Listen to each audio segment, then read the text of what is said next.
kung hindi pakinggan yung aking pananawagan ng ating Pangulo, ating gobyerno, ako personal na rin na nananawagan sa aking mga kapwa PMAers, yung mga graduate ng PMA, mga sundalo, mga pulis, mga Coast Guard, mga Army, mga Air Force, Navy, Marines, Bureau of Fire, BGMP, lahat ng mga uniform personnel. Pareho tayo ng sitwasyon, nagsiservisyo ng tapat sa ating bayan. Tapos ganun na lang, isusurrender ka sa foreign entity. So sana tulungan nyo ako na protektahan yung ating soberenya. Huwag po tayong magpapaapi sa mga dayuhan.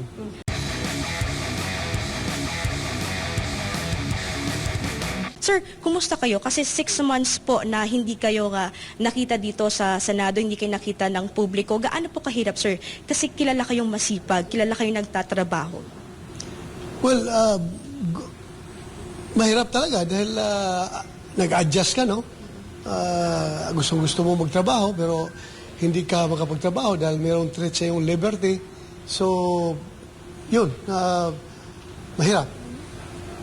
Sir, ano po yung totoong nangyari? Kasi may iba-iba yung mga nangyaring balita doon sa pagpasok nyo sa plenaryo, yung nakita na tumatakbo kayo, hinahabol kayo ng NBI. Sinabi ko naman yung totoo na pagbaba ko sa sasakyan, pagpasok ko sa pintuan, papunta sa hagdan, ay hinarang ako nung 2 babaeng NBI. Tapos, sir, NBI kami, sabay dakma sa braso ko. So, nagpumiglas ako, tumakbo ako, hinabulan nila ako, paakyat. May mga lalaki na naman na NBI agents na sumunod sa kanila. So, hanggang sa umakyat kami sa hagdan, kakatakbo ko, overspeeding, nadapa ako. Kaya nasugatan yung aking kamay. Pero nakapasok rin ako sa plenaryo. Hindi lang ako nahuli. Sen, doon sa loob ng plenaryo, nagsisigaw kayo doon, naging emotional kayo. Ano pong naramdaman nyo nung araw na yun, Sen? Frustration. Dahil nga, bakit nila pipigilan ng isang senador para mag-attend ng sesyon sa loob pa mismo ng Senado, no? I was really frustrated. Bakit nakapasok yung mga tao na yon dito sa Senado at ihihinder yung pagpapangsyon namin bilang senador. Sen, alam naman natin na iba-iba talaga yung opinion ng ilang senador, no? Pero ano pong masasabi niyo? Kasi may mga ilang senador nagsasabi na nakakahiya yung nangyayari sa Senado, yung pag-issue ng warrant of arrest, yung pangaharas sa inyo, yung kabuuan po na nangyari, may impeachment pa. Ano pong masasabi niyo doon, Sen? Everybody is entitled to his or her opinion. So, hayaan lang natin sila kung anong opinion nila. At tayo naman, may sarili ring opinion. Tingnan lang natin kung kanino yung opinion ang nasa tama. Sen, ano pong nararamdaman nyo ngayon? Kasi 5 senador po mula sa bagong Senate minority yung nag-file po ng resolution, which is hinihimo kayo na mag-surrender po sa ICC. Huwag lang silang atat na atat, no? Na makulong tayo. Hintayin lang nila na darating tayo sa punto na yan kapag matapos na nating i-avail lahat ng mga legal remedies na nasa batas na pwede nating i-avail.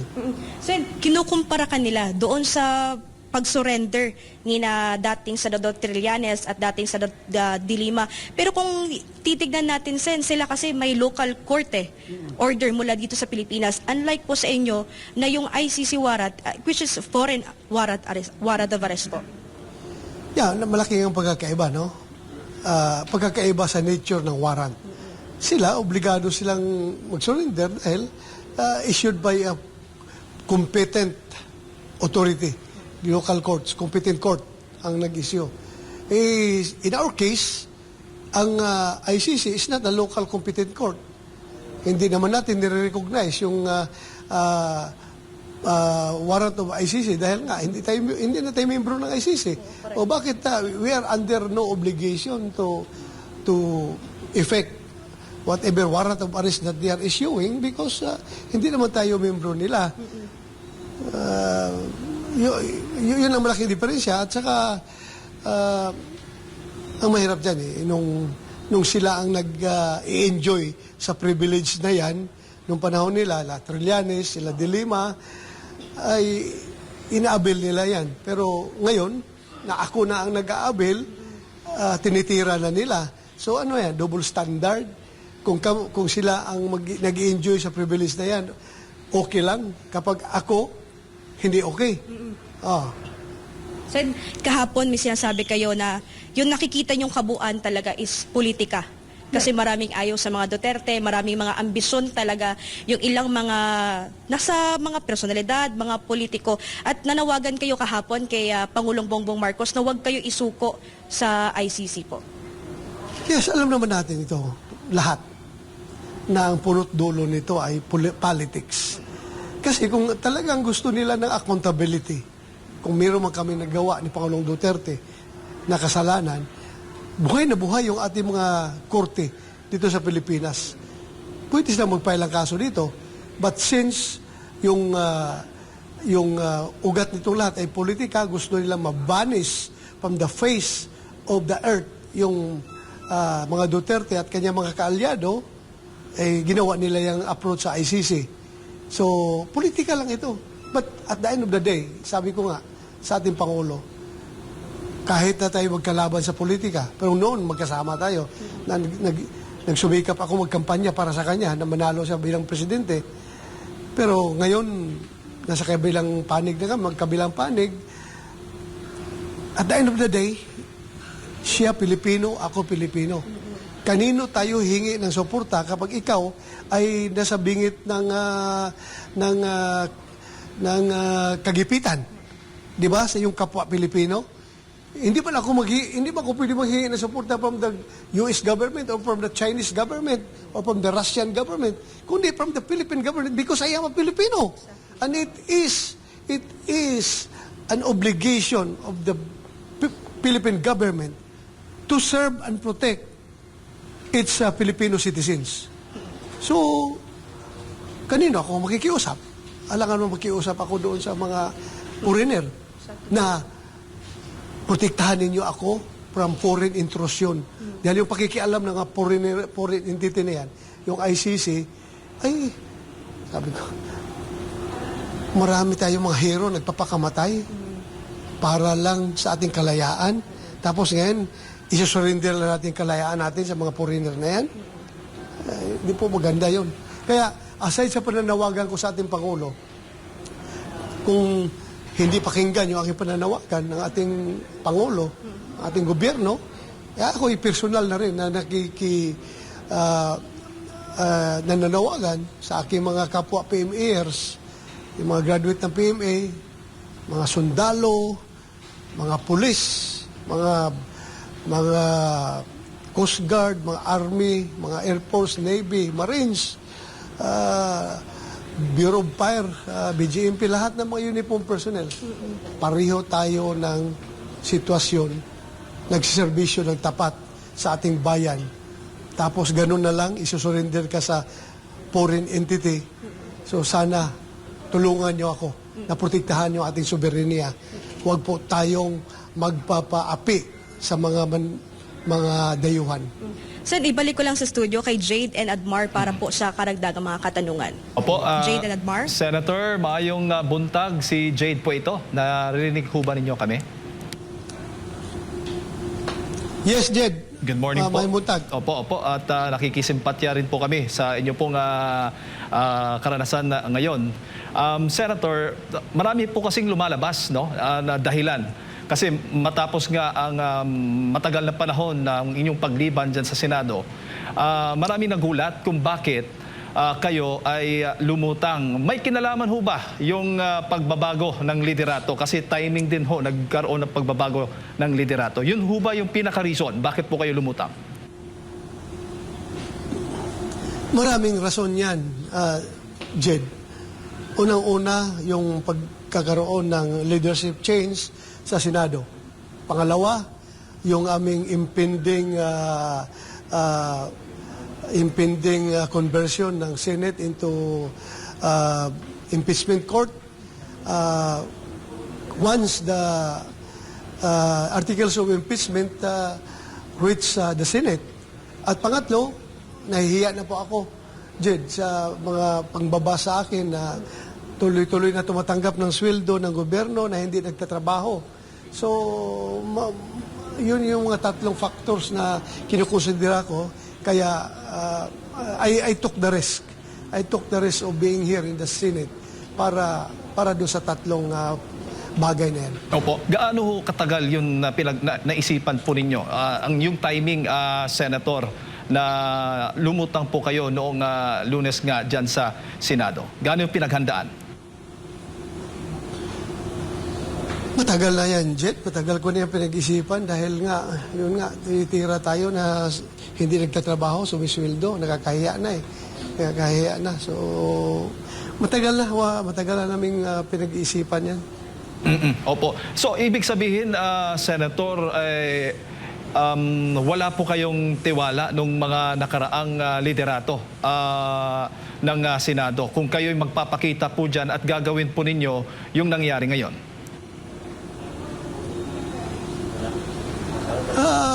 More or less. Mas tiwala ako kapag kaalyado ko yung nakaupo. Ganoon naman talaga. Ang natural tendency, no? Kapag kaalyado mo yung nakaupo, mas panatag ang kalooban mo. Opo. May sinabi po, nagkaroon po siya ng talumpati kahapon at alam ko narinig po ninyo yung kanyang paliwanag dahil nga kaugnay nga doon sa mga lumalabas na balitang siya mismo yung nagbigay ng permiso na papasukin na umano itong mga NBA agents dyan at ready to arrest you. Kayo ho ba ay kontento doon po sa kanyang naging paliwanag kahapon ni Senator Tito Soto, Senator Bato? Well, okay na yun sa akin, Jed, kung ano yung kanyang paliwanag. No? Tapos naman yan, nangyari na yan.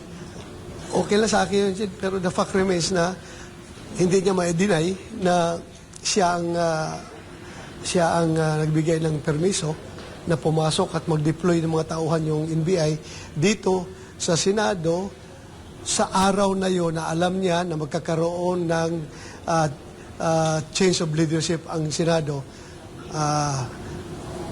Na pwede akong maharang sa baba para hindi makaakyat at makabuto at maagaw yung leadership ng Senado. Opo, at planado talaga na hindi nyo po siya binigyan ng ipinagbigay alam sa kanya na kayo po ay magiging present that day. Yes. Opo. Meron pero po... baka may info na sila na darating ako dahil yun nga, mayroong balak na kudita sa Senado.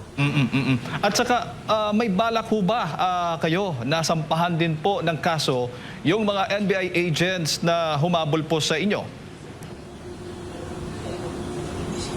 Tingnan lang natin sa aking mga legal staff ko kung anong kaukulang action gagawin namin. Pero naintindihan ko rin yung ginagawa nila dahil dati rin akong pulis eh.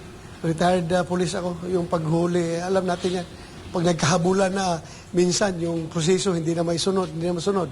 Pagbabasa ng Miranda rights, hindi mo magagawa dahil nagkagulo na, nagkahabulan na. So, naintindihan ko yung sitwasyon nila. So, under orders lang rin yun sila. Kaya... bakit mo pa kasuhan yung mga tao na nagtatrabaho lang para sumusunod lang ang order ng kanilang mga superior? Opo. Hindi, I don't see any reason bakit ko sila kakasuhan. Bago ko ipasa kay partner Senator, si NBI Director Melvin Matibag, hinihiling po nila, batay po ito sa isang panayam, yung full copy ng CCTV ng Senado para makita yung pagpasok po daw ninyo. Diyan po sa Senado, may isang senador na tumulong at pinasakay po kayo para tumulong po sa pagpasok po ninyo diyan sa Senado. Ano pong reaksyon ninyo dito? Kasalanan ba yon kung merong magpasakay sa akin na sasakyan? Papasalamat nga tayo at merong nagpapasakay sa akin kaysa naman sasakay ko ng habal-habal papunta dito sa Senado. So, pasalamat tayo na mayroon nagpapasakay sa akin. Krimen ba yun? Senador, may buntag, si Admar po ito. Yung petsa po ng May buntag. arrest warrant po Admar. ng ICC, Senador, ay November 2025 po ba? Simula nung araw na yon hanggang noong Yes. in-implement nila sa Senado ang pag-aresto po sa inyo, wala ba silang pagtatangka? Nagko-question din po ba kayo yung sa timing na dyan mismo sa Senado nila gustong gawin at hindi? Kasi sa haba ng panahon po, naisilbi po ba nila ito sa ibang panahon? Wala. Yun lang ang pinaka-timing nila, yung magkakaroon ng leadership change sa Senado. Alam nila na pupunta ako. Kaya siguro, yun, ginawa nilang opportunity. Opo. Sir, kabilang po sa reklamo sa ICC ay nung kayo po ay Davao City Chief, malimit nga kung bumisita sa inyong opisina dati nung nasan pa tayo sa Davao City. Nung panahon na yon ay ang secretary po ay si Congresswoman Leila de Lima ng Department of Justice. Ever since po ba meron silang isinampang kaso laban po sa inyo kaugnay dito po sa mga isyong ipinupukol nila sa inyo ngayon? Wala silang naipile na kaso sa akin. Ever since. Opo. So kayo po yung nagtataka, bakit ngayon binubuhay nila ulit itong mga ganitong issue? Kaya nga eh. Kaya nga, hindi natin maiwaglit sa ating isipan na ito ay mga harassment na naman na ginagawa nila. Opo, huli na lang po mula sa akin, kapansin-pansin po, simula po nung kayo po ay muling nagpakita sa Senado hanggang kahapon po, ilang beses po kayong namataan na naging emosyonal po, Senador. Ano po ang, maaari bang ninyong maibahagi, ano po yung mga dahilan po nito? Wala, normal lang yan, no? Jed, dahil tao lang naman tayo. Pag ikaw ay nakakaranas ng depresyon, ay talagang madidepress ka at maging emosyonal. Tao lang tayo. Kaya if you are at the lowest point of your life, madaling maka-experience ng dalamhati. Opo. Senator, mensahe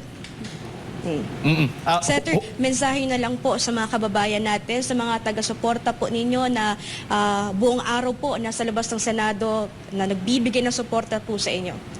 Sa aking mga kababayan na andyan ngayon sa labas ng Senado, na patuloy na nagvi-vigil para magpakita ng suporta sa atin, ako po ito sa puso nagpapasalamat sa inyo. Maraming salamat sa inyong pagbigay ng suporta sa akin. Sana hindi kayo magsawa dyan hanggat hindi lumabas yung desisyon ng Korte Suprema. Sana suportahan ninyo ako. Maraming salamat talaga. Nainitan na kayo dyan, naulanan, walang pagkain, walang tubig, pero still, yung inyong patriotism na gusto ninyong protektahan yung inyong kababayan na wala namang ginawa kundi magserbisyo ng tapat sa ating bansa. Ay napakaganda po yan para sa akin. Ayan, Senator Bato, maraming salamat po sa inyong oras, no? At balik muna sa studio, mga kapartner. Ayun, maraming salamat, Sheena Torno, at syempre kay Senator Bato de la Rosa. Mga kapartners, kaugnay nga po dito sa naging tensyon dyan sa Senado noong Lunes. Kung nakita po ninyo, nagkaroon po ng habulan sa pagitan po ni Senator Bato de la Rosa at ilang NBI agents kasi gustong isilbi itong allegedly arrest warrant ng ICC.